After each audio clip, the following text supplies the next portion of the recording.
Hey there, it's RJ and Marshall. It's Friday, March 20th. I'm going to do a little devotional, but first, we're going to sing a song. We're going to sing a song, Marshall. You ready? Go!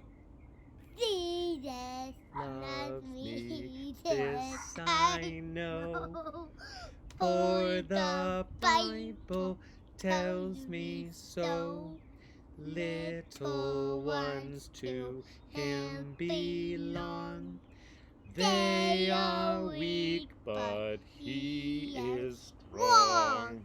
Yes, Jesus loves me. Yes, Jesus loves me. Yes, Jesus loves me. The Bible tells me so. Good job. All right, I'm going to read for a sec. Is that okay? You want to sit with me or you want to go inside with Mommy? I'll sit with you. Okay, so today we're going to look at Mark chapter 6, verses 47 through 56. Again, these can be found on the Forward Day by Day website. Bye, little monkey. No, we're not going to do that again. No more. Go back. Mark 6, 47 through 56. When evening came, the boat was out on the sea, and Jesus was alone on the land. When he saw that they were straining at the oars against an adverse wind, he came towards them early in the morning, walking on the sea. He intended to pass them by. But when they saw him walking on the sea, they thought it was a ghost and cried out. For they all saw him and were terrified. A ghost. But immediately Jesus spoke to them and said, "Take heart, it is I. Do not be afraid." Then he got into the boat with them, and the wind ceased. And they were utterly astounded, for they did not understand about the loaves, but their hearts were hardened. Okay, now, all right, take 3 now. Now that Marshall has gone inside. And by the way, yes, I know I'm wearing the same shirt as yesterday. We're in a pandemic, lower the bar, okay? Anyway, this reading from the gospel, I want to start at the end of it and then talk about a story that comes before it, before I get to the passage for today itself. So at the end of this story, we are told that the disciples were amazed. Now, of course they were amazed. They just saw Jesus walk on water and calm the storm. It also says that they did not understand about the loaves because their hearts were hardened.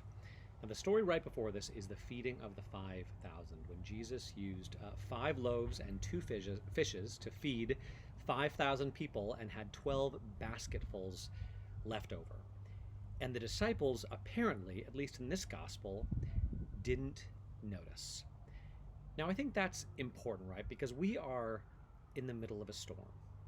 Right now, the coronavirus, the pandemic, is a storm, and we are wondering, when is Jesus going to show up? When is he going to appear to us, walk on water, calm the storm, be the God that we know him to be? We are wondering, as the disciples were, as they were caught up in that storm.